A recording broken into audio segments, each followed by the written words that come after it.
Media വണ്ണിലെ ഏറ്റവും വലിയ പ്രശസ്തിയിലേക്ക് ഉയർന്നുകൊണ്ടിരിക്കുന്ന ഒരു എപ്പിസോഡാണ് MIT മൂസ. അതിലെ കഥാപാത്രങ്ങൾ ഇവിടെ ഒരുമിച്ചിരിക്കുകയാണ്. അപ്പോൾ അതിന് നിങ്ങൾ ആ ഇതിലേക്ക് വരാനുള്ള പ്രചോദനം ഇങ്ങനെ ഈ ഒരു സീരിയലിലേക്ക്? എന്നെ മീഡിയ വണ്ണിൽ വിളിക്കുന്നു. പിന്നെ ഒരു പ്രോഗ്രാം എന്നെ നായകനാക്കിക്കൊണ്ടൊരു പ്രോഗ്രാം ചെയ്യണമെന്ന് അവർ ഉദ്ദേശിച്ചു. അത് പറഞ്ഞു. മീഡിയ വണ്ണിലെ പിന്നെ ഹെഡാണ് എന്നെ വിളിച്ച് സംസാരിച്ചത്. അപ്പോൾ ഇങ്ങനെ ഒരു മീൻകാരനിലൂടെ സമൂഹത്തെ നോക്കിക്കാണുന്ന ഒരു പ്രോഗ്രാമാണ്. അതിൽ വിനോദന മീൻകാരനായിട്ടാണ്. വിനോദനെ മാത്രമേ ഞങ്ങളിപ്പോൾ തിരഞ്ഞെടുത്തിട്ടുള്ളൂ. ബാക്കിയുള്ളവരൊക്കെ നമ്മളിപ്പോൾ തിരഞ്ഞെടുക്കണം. അപ്പം ഇതിൽ വിനോദൻ്റെ ഭാര്യയായിട്ട് ഒരു പാത്തു വേണം. വിനോദ് മൂസയാണെങ്കിൽ മൂസേൻ്റെ ഭാര്യയായിട്ട് ഒരു പാത്തു വേണം. പാത്തുവിനെ ആര് വേണമെന്ന് എന്നോട് തീരുമാനിക്കാമെന്ന് പറഞ്ഞു. അപ്പം ഞാൻ തീരുമാനിച്ചതാണ് ഈ പാത്തു. എൻ്റെ സുഹൃത്താണ്. ഞങ്ങൾ ഒരുമിച്ച് നാടകമായിട്ടൊക്കെ ബന്ധമുണ്ടായിരുന്നു. അങ്ങനെയാണ് പാത്തു ഇതിനകത്തേക്ക് വരുന്നത്. അങ്ങനെയാണ് ഞാനും മൂസയ്ക്കാവുന്നത്. ഇനി പാത്തു പറയും. ഇത് തന്നെ പാത്തുവിനെ അന്വേഷിച്ച് നടന്നപ്പോൾ ഗുരുനാഥനും സുഹൃത്തും കൂടി ആയിട്ടുള്ള വിനോദേട്ടൻ ആണ് ഇങ്ങനെ ഒരു പാത്തു ഉണ്ട്, നരിക്കുനിക്കാരിയാണ്. പക്ഷെ ആർക്കും അറിയണ്ടായിരുന്നില്ല നരിക്കുനിയാണ്, ഞാൻ എറണാകുളംകാരിയാണെന്നായിരുന്നു എല്ലാവരുടെയും വിചാരം. കോഴിക്കോടൻ ഭാഷ സംസാരിക്കുന്ന അത്രയും ഉറപ്പ് കൊടുത്ത് പാത്തുവിനെ ആക്കാൻ പറ്റും എന്നുള്ള ഉറപ്പോട് കൂടിയിട്ട് 916 കൊടുത്തത് വിനോദേട്ടനാണ്. അപ്പൊ ഇതിലെ മക്കള് രണ്ടുപേര് വരുന്നുണ്ടല്ലോ, അത് പിന്നീട് വരുന്നതോ അല്ലെങ്കിൽ? മക്കള് അതിന് ശേഷമാണ് മക്കളെന്ന് വെച്ചാൽ മോൻ പിന്നെ അതില് പിന്നെ മഴവിൽ മനോരമയിലെ ഇമ്മിണി ബല്യൂരാന്നൊരു ഷോർട്ട് ഫിലിം ഉണ്ടായിരുന്നു. അതിൽ അഭിനയത്തിന് ഏറ്റവും നല്ല സ്റ്റേറ്റ് ഗവൺമെന്റിന്റെ അവാർഡ് നേടിയ മോനാണ്. അപ്പം അത് ഡയറക്റ്റ് ചെയ്ത മനോജ് എന്ന് പറഞ്ഞൊരു കക്ഷി, അദ്ദേഹം നമ്മുടെ ഡയറക്ടറുടെ ഫ്രണ്ടാണ്. അദ്ദേഹമാണ് അതുലിനെ റെക്കമെൻഡ് ചെയ്യണത്. പിന്നെ റസിയനെ ഓഡീഷൻ ചെയ്തിട്ട് എടുത്തിരുന്നു. അതേ സമയം തന്നെ ഞങ്ങൾ ഒരു സിനിമയിൽ വിദൂഷകൻ എന്ന് പറഞ്ഞിട്ട് ഒരു സിനിമയിൽ ഒരുമിച്ച് അഭിനയിച്ചു. അപ്പം ഞാൻ പറഞ്ഞു ഇങ്ങനെ ഒരു കുട്ടിയുണ്ട്. അപ്പം രണ്ടുപേരും പറഞ്ഞത് ഒരേ ആളായി. അങ്ങനെ റസിയും പിന്നെ അളിയൻ വരുന്നത് ഒരു അളിയൻ വേണം എന്ന് പറഞ്ഞപ്പം എന്നോട് ചോദിച്ചു വിനോദ അളിയനായിട്ട് ചെയ്യാൻ പറ്റുന്ന ഒരാൾ. അപ്പം കബീർ എന്നോടൊപ്പം ഞാൻ മിമിക്രി തുടങ്ങിയ കാലഘട്ടത്ത് ഞങ്ങൾ ഒരുമിച്ച് ഒരുപാട് സ്റ്റേജ് ഷോ ചെയ്തതാണ്. ടോം ആൻഡ് ജെറി എന്നൊരു പേരിൽ ഞങ്ങൾ ഒരുപാട് കോമഡി ഷോ ചെയ്തിട്ടുണ്ട്. പിന്നെ ജോലി സംബന്ധമായിട്ട് ഞങ്ങൾ രണ്ടാളൊക്കെ പേർപ്പിരുന്നെങ്കിലും പിന്നീട് ഇങ്ങനെ ഒരു അളിയൻ്റെ ഒരു ഓപ്പർച്യൂണിറ്റി വന്നപ്പോൾ ഞാൻ നേരെ കബീറിൻ്റെ പേര് സജസ്റ്റ് ചെയ്തു. അങ്ങനെയാണ് കബീർ വന്നിട്ട് കബീർ അളിയനുമായത്. അങ്ങനെയാണ് ഞങ്ങളെ ഈ കുടുംബം ഉണ്ടായത്. നിങ്ങൾ ഈ സ്വന്തം ഭാഷയാണോ ഇതിൽ ഉള്ളത്?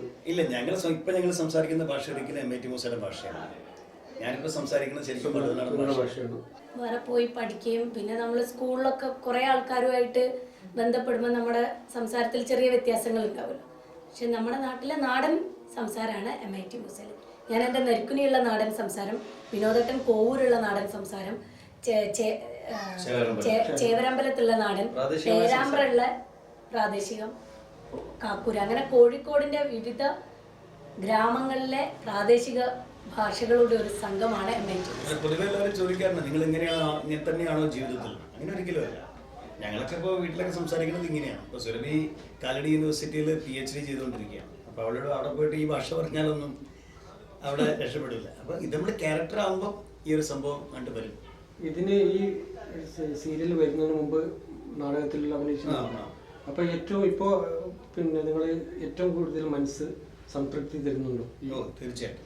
അത് എവിടെ പോയാലും അതെ, എനിക്ക് കിട്ടിയ എൻ്റെ ജീവിതത്തിൽ എൻ്റെ ഒരു കലാകാരൻ എന്നുള്ള നിലയിൽ എൻ്റെ ജീവിതത്തിൽ എനിക്ക് ഏറ്റവും കിട്ടിയ ഭാഗ്യമാണ് MIT മൂസ. ഒരുപാട് പ്രോഗ്രാം പല ചാനലിന് വേണ്ടി ചെയ്തിട്ടുണ്ടെങ്കിലും ഞാൻ നായകനായിട്ട് എൻ്റെ പേരിൽ വരുന്നൊരു പ്രോഗ്രാമാണത്. അതിന് ഒരുപാട് പ്രേക്ഷകർ, കൊച്ചു കുട്ടികൾ, 3 വയസ്സായ കുട്ടി മുതൽ 90 വയസ്സുള്ള ആളുകൾ വരെ ഞങ്ങളോട് ഒരേ സ്വരത്തിൽ സംസാരിക്കുന്നു. ഞങ്ങൾക്ക് മനസ്സിന് ഏറ്റവും സുഖം തരുന്നൊരു സംഭവമാണിത്. അത് കേൾക്കുമ്പോൾ ഒരു സന്തോഷം വലുതാണ്. നിങ്ങളുടെ പേര് ഇപ്പോഴും മൂസക്കാന്നുള്ളല്ലോ. എന്നെപ്പം എല്ലാവരും വിളിക്കുന്നുണ്ട്. എൻ്റെ പേര് പലരും പറഞ്ഞു. വിനോദ് എന്നുള്ള പേര് ഒരു ചുരുക്കം കുറച്ച് ആൾക്കാർ മാത്രമാണ് വിനോദേട്ട എന്ന് വിളിക്കുന്നത്. ബാക്കി എല്ലാവരും എന്നെ മൂസക്ക എന്ന് പറയും. സുരഭി അങ്ങനെ തന്നെ ഞാനൊരു 10-33 സിനിമയിലും നാടകങ്ങളിലും ഒക്കെ അഭിനയിച്ചിട്ടുണ്ടെങ്കിലും പാത്തുവാണ് എല്ലാവർക്കും. ഇപ്പോൾ പാത്തു കണ്ടിട്ടാണ് ഈ സിനിമയിലുണ്ടല്ലേ, ആ സിനിമയിലുണ്ടല്ലേ. ഇപ്പോൾ എന്ന് നിന്റെ മൊയ്തീൻ ഇറങ്ങിയപ്പോഴും തിയേറ്ററിന് പാത്തുവോ എന്നുള്ള വിളിയാണ് കേട്ടത്. അപ്പം അത് ശരിക്കും പറഞ്ഞാൽ പാത്തുമ്മേൻ്റെ വിജയമാണ്. അതുപോലെ തന്നെ ഇവർക്കും ഒക്കെ ഉസ്മാനും റസിയയും ഒക്കെ അങ്ങനെ തന്നെ. കബീറുള്ള എന്റെ പേര് അറിയാനല്ലോ. വിനോദട്ടൻ ഏതെങ്കിലും ഒരു ഷോയില് എന്റെ പേര് കബീറാന്ന് പറയുമ്പോൾ ആൾക്കാർ അറിയുന്നു. ഷുക്കൂർ തന്നെ. അപ്പൊ ഇത് ഈ പേരിട്ടതും വിനോദട്ടനാണ്. ആദ്യം ഈ ക്യാരക്ടറിന്റെ പേര് അൻവർ എന്നായിരുന്നു. അപ്പൊ ഷുക്കൂറാക്കി. ഈ കഥാപാത്രം നിങ്ങൾക്ക് നല്ല സംതൃപ്തി തന്നിട്ടുണ്ട്. പിന്നെ ഇപ്പൊ ഇനി ഈ ചിലപ്പോൾ 1000 എപ്പിസോഡ് പോയാലും അത് മടുക്കൂല എന്നാണ് എനിക്ക് തോന്നുന്നത്. പ്രേക്ഷകർ മടുക്കൂല, അത്ര ആഴത്തിലാണ്. ആദ്യമൊക്കെ ഇതിന് വലിയ വലിയ ഇതുണ്ടായി, പിന്നീടാണ് അത്. അല്ല, ഞങ്ങള് ചാനലിനായിട്ടുള്ള അഗ്രിമെന്റ് പ്രകാരം 350 എപ്പിസോഡ് വരെയാണ്. ശരിക്കും 200 എപ്പിസോഡ് തീരേണ്ടതായിരുന്നു. പിന്നെയും ഒരു 100 എപ്പിസോഡ് എന്ന് പറഞ്ഞു, അല്ല 150 എന്ന് പറഞ്ഞിട്ട് ചാനല്. പക്ഷെ പ്രേക്ഷകരിൽ പലരും ഒരിക്കലും ഞങ്ങൾക്ക് ഇത് മടുക്കൂല, ഇത് 1000 എപ്പിസോഡ് പോകണം എന്നൊക്കെ പറയുന്നുണ്ട്. പക്ഷെ ഞങ്ങൾക്ക് സ്വാഭാവികമായിട്ടൊരു മടുപ്പ് വരും. ഞങ്ങൾക്ക് വെറും കോഴിക്കോട് ഭാഷ മാത്രമേ അറിയുള്ളൂ എന്നൊക്കെ ആളുകൾ തെറ്റിദ്ധരിച്ചളയും.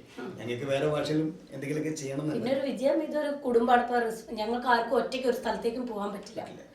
ഞാൻ തന്നെ പോയി പാത്തു, മൂസക്കായി എവിടെ, റിസ്വാൻ എവിടെ, റസി എവിടെ, ഇവര് പോയ ഉമ്മച്ചും ഉപ്പച്ചും വന്നില്ലേ അല്ലേ റിസ്വാനെ? അതെ, ഇവരിപ്പോ കോളേജിലെ റിസ്വാനും റസിയാണ് അല്ലേ? റസിയ റസിയാണ്. എല്ലാരും ഇപ്പം സീനിയേഴ്സ് ഒക്കെ കണ്ടു കഴിഞ്ഞാല് ആ മുസന്റെ മോനെ അല്ല, ചില സമയങ്ങൾ അതുലെന്ന് വിളിക്കുന്നത് നമ്മളോട് മാറി റിസ്വാനെ ഞങ്ങൾ വിളിച്ചു. ഇടയ്ക്കിടയ്ക്ക് വിളിക്കുന്ന സമയത്ത് തന്നെ കാസർഗോഡ് ഭാഷ നിങ്ങൾക്ക് ഇപ്പൊ മനസ്സിലാകുന്ന ഞങ്ങളൊരു ആഡ് ചെയ്തിട്ടുണ്ടായിരുന്നു അന്ന്. കാസർഗോഡ് ഭാഷയിൽ ഇങ്ങനെ പറഞ്ഞു, പക്ഷെ ഇത് തീരെ മനസ്സിലാവുന്നില്ല. സാധാരണ എല്ലാ സ്ഥലത്തും ചെല്ലുമ്പോൾ ചോദിക്കലും നിങ്ങളുടേത് മലയാളമാണോന്നാ. ഇതിപ്പോ ഞങ്ങൾ തിരിച്ച് ഇത് മലയാളം എന്താ എങ്ങനെ പറഞ്ഞിട്ട് ഇങ്ങനെ കൂടുതൽ ശ്രദ്ധ കൊടുക്കേണ്ട ഒരു. അല്ല, ഞങ്ങൾക്ക് സന്തോഷമുള്ളത് ഗൾഫിൽ പോകുമ്പോൾ, ഗൾഫിലൊരു ഷോ കഴിഞ്ഞാൽ ഏറ്റവും കൂടുതൽ ആളുകളെ ഞങ്ങൾ വന്ന് പരിചയപ്പെടുന്നത് കാസർഗോഡുകാരാണ്. ദുബായ് നിറയെ കാസർഗോഡുകാരാണെന്ന് തോന്നുന്നു. ദുബായ്, കാസർഗോഡ്, തലശ്ശേരി ഏറ്റവും കൂടുതൽ ആളുകൾ അവിടെ നിന്നാണ് വന്ന് പരിചയപ്പെടുന്നത്. അത് വലിയ സന്തോഷം. ഞാനിപ്പോ ഇവിടുത്തെ ഉമ്മേനോട് ചോദിച്ചു, നിങ്ങൾക്ക് എങ്ങനെ ഞങ്ങളുടെ ഭാഷ മനസ്സിലാവുന്നത്? ഞങ്ങൾക്ക് നിങ്ങളതൊന്നും തിരിയുന്നില്ലല്ലോ എന്ന്.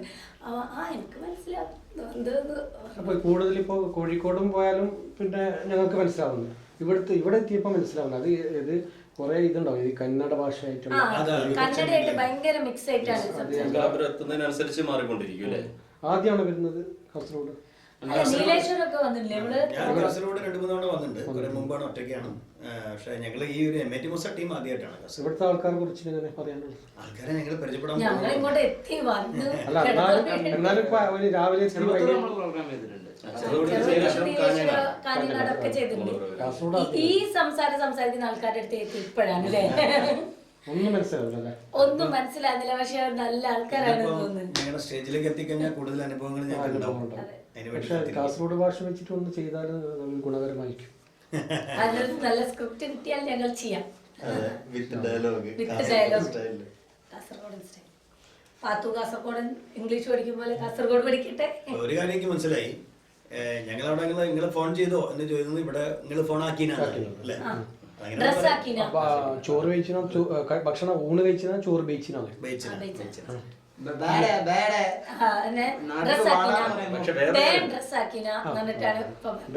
വേറെ കാര്യമുണ്ട്, ഒരു സിനിമയുടെ ടൈറ്റിലിന് വേണ്ടിട്ട് നമ്മൾ കണ്ടാലും കാസർഗോഡ് സ്ലാങ് പറഞ്ഞിട്ടുണ്ട്. ബ്രേക്കിംഗ് ന്യൂസ് എന്ന സിനിമ തുടങ്ങുന്നത് ഒരു ട്രെയിൻ യാത്രയാണ്. അപ്പൊ ട്രെയിൻ ആരംഭിക്കുന്നത് കാസർഗോഡും തിരുവനന്തപുരത്തേക്കൊന്നും ട്രെയിനാണ്. അപ്പൊ ഈ ട്രെയിനിലെ ആളുകൾ സംസാരിക്കുന്ന ഭാഷ, അത് ഞാനും കബീറുമാണ് അന്ന് പിന്നെ കാസർഗോഡ് ഭാഷ സംസാരിച്ചത്. വണ്ടിപ്പോ ഒരു വെള്ളം മേടിക്കാൻ വേണ്ടി ഇതുവരെ വന്നില്ലല്ലോ എന്നൊക്കെ പറഞ്ഞിട്ട് സംസാരം ഉണ്ടായിരുന്നു. പിന്നെ അത് കണ്ണൂരിലേക്ക് എത്തുമ്പോൾ കാസർഗോഡ് കുമ്പളത്തും പിന്നെയും മാറി, ഉപ്പളത്തും പ്യാരി ഭാഷയായി. പ്യാരി എന്ന് പറഞ്ഞ ഭാഷയായിരുന്നു. അത് നല്ല രസമാണ് ആ ഭാഷ കേൾക്കാൻ. മാമുക്ക എന്തോ ഒരു സംഭവം ചെയ്തിരുന്നു പ്യാരി ഭാഷയിൽ. പിന്നെ ബാംഗ്ലൂർ എത്തുമ്പോൾ വേറെ മാറി. പിന്നെ കുന്താപുരം എത്തുമ്പോൾ മലയാളം അത് ഒന്നും മനസ്സിലാകില്ല.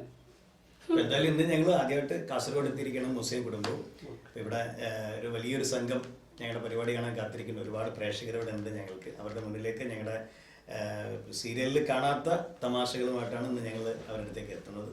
അപ്പോൾ എല്ലാവരും ഞങ്ങളെ ആശീർവദിക്കും. ഞങ്ങളുടെ പരിപാടി എല്ലാവർക്കും ഇഷ്ടമാവും എന്ന പ്രതീക്ഷയോടെ ഞങ്ങൾ കാത്തിരിക്കണം. തീർച്ചയായിട്ടും നമ്മളെല്ലാവരും കാത്തുകുത്തിരിക്കാം കൂട്ടുകാരൊക്കെ ഒന്ന് കാണാൻ. അപ്പോൾ കാസർഗോഡ് വാർത്തയ്ക്കും വാർത്തയ്ക്കും നമ്മളെ MAT മൂസ കുടുംബത്തിൻ്റെ എല്ലാ ആശംസകളും നേരുന്നു. കാസർഗോഡ് വാർത്തക്കും വാർത്തക്കും നമ്മൾ MIT പാത്തുവിൻ്റെ എല്ലാവിധ ആശംസകളും.